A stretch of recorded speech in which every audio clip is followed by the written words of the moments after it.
Hello, friends! Welcome to Feeling This Life. We're a family support podcast that dives deep into the triumphs, challenges, and strategies that are part of the lives of those who care for children with blindness and visual impairments.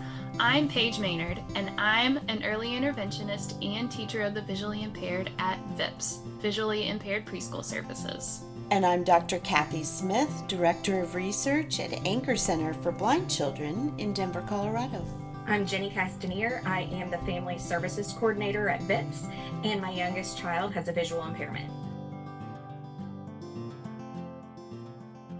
I'm here with Amy Nichols. Amy has been in the field of education for over 30 years and has been a teacher for children with blindness or low vision for over 10 years. Amy is currently a provider at VIPS. Prior to joining VIPS, she taught at the Indiana School for the Blind and Visually Impaired. Her other teaching experiences have included teaching elementary special education classes, teaching at a history museum, teaching college classes in special education, and teaching second grade. I wanted to speak with Amy as I have been fortunate enough to be with her in many settings, and she always seems to provide calm and assurance to families. If you listen to the episode with Brooklyn Spirito in Season 1, Amy is the provider Brooklyn is talking about.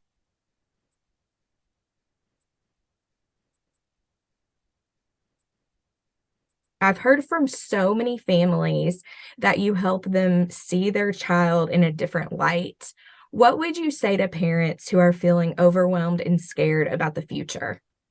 We all feel overwhelmed and scared about the future, right? I know when I was a new mom, I felt very scared and overwhelmed. And I think that's normal, whether you have a typically developing child or child with other needs. So I would just say it's normal, right? We all feel that at some point. And if we don't, I really want to meet that person. I really try hard to encourage families that I work with to see everything their child can do and to let their child set that pace. You mentioned the Spirito family, which, oh my gosh, just a delight to work with. Their daughter, Vivian, and we met during COVID and we only had virtual visits. It became a highlight for me during the dark times of COVID just to see her. And she'd put her face just as close as she could to the camera and all the things she could do. And yet the family had always been told all the things their children wouldn't be able to do or possibly couldn't be able to do. I think our families often hear that from doctors and other professionals, everything the child can't do. And I remember one of the first children that I worked with, this little cutie was born without eyes. So it was clear that he would have no vision. And the family came to VIPS, and one of the staff members at VIPS said to this family, "He doesn't know that he sees any differently. That's his normal." And you could hear the sigh of relief from that family. So then I met him in his home and got to start working with him. And crazy, the family, all of a sudden, it just lifted such a load off. They said, "We took him to Lake Michigan. Do you want to see videos of it?" Yes, I do. And they just offered that child every opportunity and every experience that they would a typically developing child. And he soared. As a teacher, I want to help families see everything their child can do. And I know it is scary, but it's going to be okay. And I'll often say that to my families, it's going to be okay. It really is. Is it going to be easy? Nope. No parenting is. But it's going to be okay. Yeah, I think we just need someone to say that sometimes, someone to tell us you're going to be okay. You see younger kids, so a lot of times these kids have just been diagnosed. How would you encourage parents to process and learn about their child's diagnosis? The 0 to 3 population, parents are just first getting that diagnosis or don't have a diagnosis yet, and often grieving for the loss of the child that they thought they were going to have. Grief is real. And so as a provider, I always try to meet them right where they are. And words like blind are often hard for parents to hear at that time, or using a cane. And every family is different, but just really recognizing that grief. After I had our daughter, she had some complications at birth and had postpartum depression and went and got help. I think often moms who go through a difficult pregnancy or birth, they need that extra self-care and to be okay with saying, I need help. I need to see a professional. And it's important that we feel comfortable to be able to share with others that I struggled. Like I said in the beginning, we all struggle as parents, and that's okay.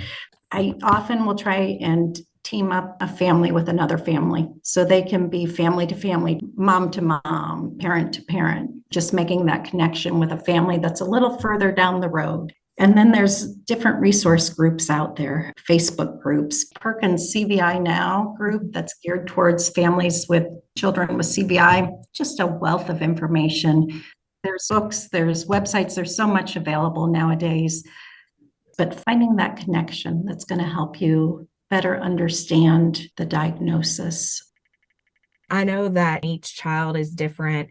Some children may have a goal to one day graduate high school, and some may have a goal to wash their hands on their own, and that's okay. How do you help parents celebrate milestones and not get caught up in what other children are doing versus what their child is doing? Now I work with children from birth to 3, and there is so much emphasis on those milestones. And yet every child develops at their own speed and their own level, letting go of those milestones, right? Because every child's going to set their own pace. Finding those little things. Wow. Did you see how he just looked at you, Mom? Did you see how he just reached out for that slinky? Oh my gosh, look at what he is doing. Really acknowledging those things that may seem so little, but are huge, huge, because they lead to everything else in their education and just letting their child blossom right before their eyes. It's so much fun to be a part of it. I've had moms say, gosh, when I get together with my friends at the park, their child is doing X, Y, and Z. That's okay. That's not your child. Look at what your child is doing. Easier said than done, but really pointing out those positives, everything that child can do, even if it's something as small as they just looked at you, because that's not small for a child with very low vision. That's huge. Those baby steps, those inch stones, sometimes we call them at VIPS, but really pointing out the positive. I've yet to meet a child that didn't learn and make progress. What advice would you give to other parents or caregivers who are struggling to prioritize their own self-care needs? That's a huge one. I think for any parent, and especially for parents with children with visual impairment and medically complex children, I often can come into a home and just see the drain on the parent's face. I try to encourage parents to do something each day, every single day, just one thing for themselves. It doesn't have to be anything big. You don't have to go to the spa and get a massage. It'd be nice, right? Get our whatever you love to do, a long day, but that's not reality. But if they can take a 10-minute break to do something just for them, their child's going to be okay. Put them in a safe place, pop in a movie, something where their child's safe, maybe even more than 10 minutes, but something just for them, not for their child, not for their job, not for their partner, just for them. It could be a walk outside, their favorite cup of coffee and drinking it hot instead of sipping on the cold coffee all day. Something just for them. It can be simple, because when you then return to your family, to your child, you're refreshed. Annie Hughes, who was my first boss at VIPS, used to tell me as a provider, she said, you can't pour from an empty pitcher, Amy. You have to fill that pitcher up. And I think we're often guilty of trying to do too much and never taking time for ourselves. So I would encourage them to do something each day. And then I would also encourage them to find their tribe or their community, those people. Find your people, whether it be VIPS or another support group. Or when I had my daughter, there was a neighbor who invited me to a MOPS meeting. I'm like, what is MOPS? Had never heard of it, but mothers of preschoolers. It just was that time for me to connect with other moms in a similar boat, right? So find your tribe, find your people, and connect with them.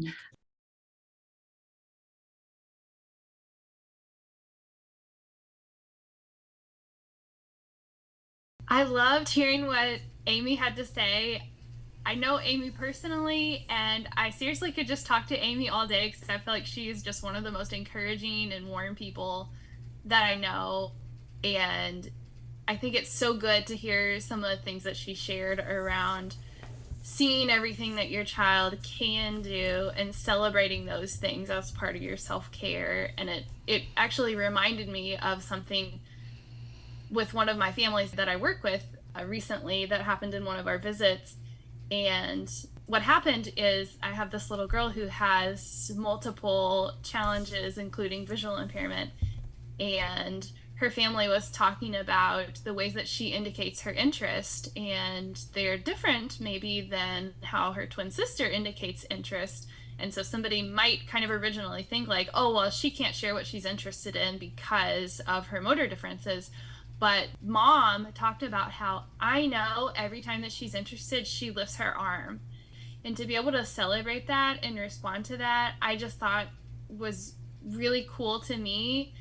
And I see that impacting the amount of joy that they have in their lives and the positive interactions that they have with their little girl. And I know that they're not the only one who has lots of those experiences. And I know, Jenny, your whole life is just a wealth of experiences around seeing what your child can do, maybe in the midst of there being other people or sometimes even ourselves, thinking about things that they maybe can't do. But what experiences do you have with that?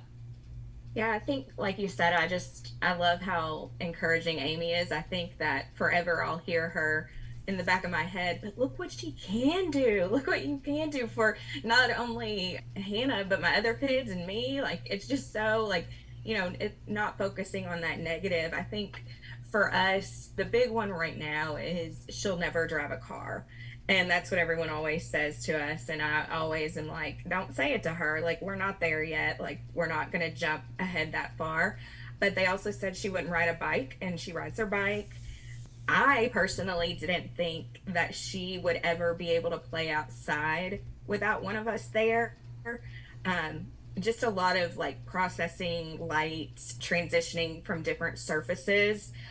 She used to fall down a lot. I was just worried that she'd end up somewhere where she wasn't supposed to be, like the road.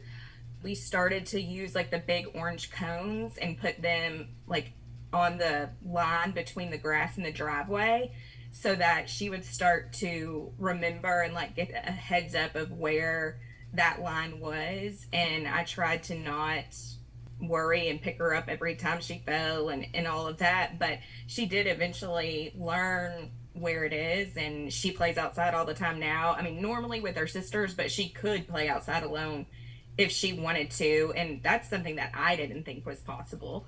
Another thing that's funny that a lot of people laugh at is at school, she makes her own copies of worksheets. So if she gets a worksheet and it's too small for her, she goes to the office and enlarges it and brings it back to the classroom. And I'm very thankful that her TVI is so into making sure that she can take care of herself. It's not realistic that her teacher would be able to leave the classroom every time she needs something. So to teach her that was really interesting. And I remember a lot of people just kind of looking at the TVI like, are you serious? You want her to just get up, leave class, walk in the office, enlarge her copy, and go back to class without saying anything to anybody and just doing it? And she was like, yeah, and it's basically not up for discussion. So this is what we're doing. And it's made a huge difference because not only does she get what she needs when she needs it, but she's had to learn to just go and do it. And so I think that's really, really fun. I think that's Yeah, I amazing. do too. Yeah, both things are wonderful. And so not only is it self-care sort of for you to know that she can do those things, but it's self-care for her because she's proved to everybody that that she's capable of doing those. I think a lot of medical professionals and educational professionals over time have been taught to think about people from a deficit base, so what they can't do. So the gift of Amy giving to parents that think about what your child can do is very important, and it means that we all have to kind of think differently than we have been taught. And it's hard when the textbooks and the videos and everything that we do is this deficit-based model. I try really hard in my classes when I have future teachers to talk to them about a difference-based model. So this child or these students can do these things, they just have to do them differently. But it's hard. You slip back into it really easily. Definitely easier to focus on the negative than the positive. Absolutely. And that's why it's so important to have like IEP meetings where you start out with, this is what so-and-so can do this year. Yay. So you're focused on that positive thing. I really loved when Amy talked about her mentor telling her as a professional that you can't pour from an empty pitcher, that you have to take care of yourself. So I think it would be really good for us to talk about what, as practitioners, what do we do for ourselves for self-care? This is an opportunity. What do you do, Paige? I feel like I do several different things. I feel like my faith is really important to me, so taking time every day to pray and reflect on the day and be thankful. Sometimes I don't always do that, and then I really feel that some of those kind of negative attitudes creep in, and then as soon as I'm, choose to be thankful and, slow down a little bit, I feel like that helps me a lot. Some of the things that I might maybe go out of my way to do is there is something about going through a drive-through and ordering my food and not getting out of my car and only just telling someone what I want and getting it that gives me so much self-care. And I think it's that giving myself permission to not have to get up and make my own food and to not have to do all the things that are involved with cooking. I still love cooking, but there's some times where I just want to sit there and pay someone to give me something that tastes good. It's magic, right? We talk about we talk about with the kids about the good fairy syndrome. Well, this is good fairy syndrome for us. Yeah, that's right. Yeah, so I have a good fairy at the Panera Bread, and I'll just sit in my car and listen to a podcast or listen to music and just eat my food, and I didn't have to get out, and there's just something so refreshing about that really just recharges my batteries. I love it. That's awesome. I love sitting in my car too. I don't know what it is, if it's the alone time or the quiet or just you can't do a ton in your car. I don't know, but yeah, I really like that too. I also, for myself, I like to take naps when I can. Nice. And that's one of the only times I think that I'm not like worrying and really continuing to think about things. I also like to scrapbook, which that's changed over the years as our family life has gotten busier. It used to be like the traditional scrapbooks with the physical like cutting and pasting and stickers and decals, all of that. But now I don't have as much time for that. So I do online books for each of my girls, and where you upload the picture and then you can still like design the page and all that. And I really find enjoyment in just designing the different pages and the layouts and all of that. Nice.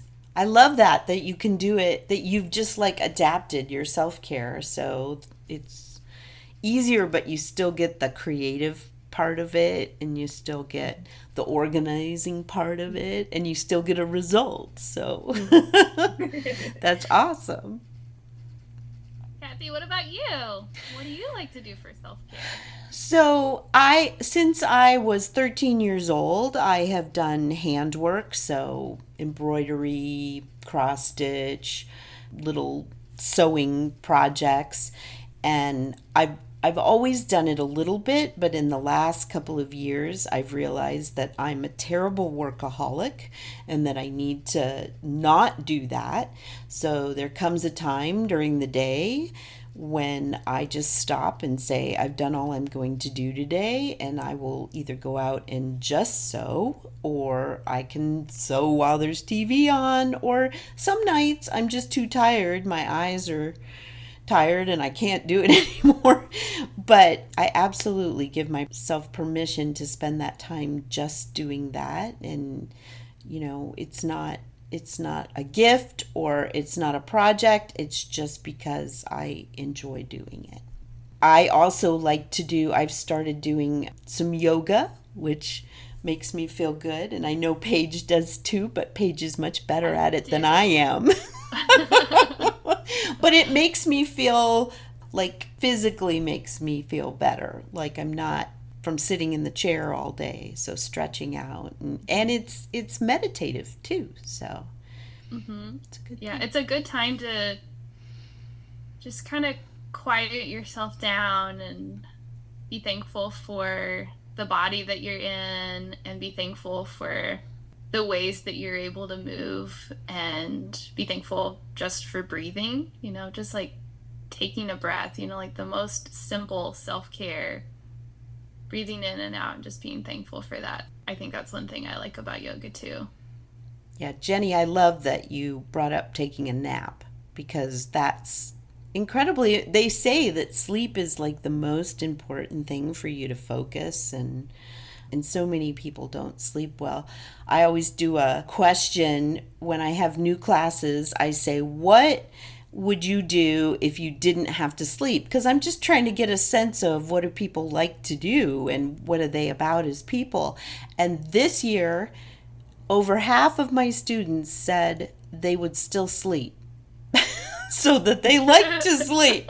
So I thought that was telling. I'm like, does this mean that our society is not sleeping enough? I guess we kind of know that. But naps are great. If you can take a nap, by all means, do it.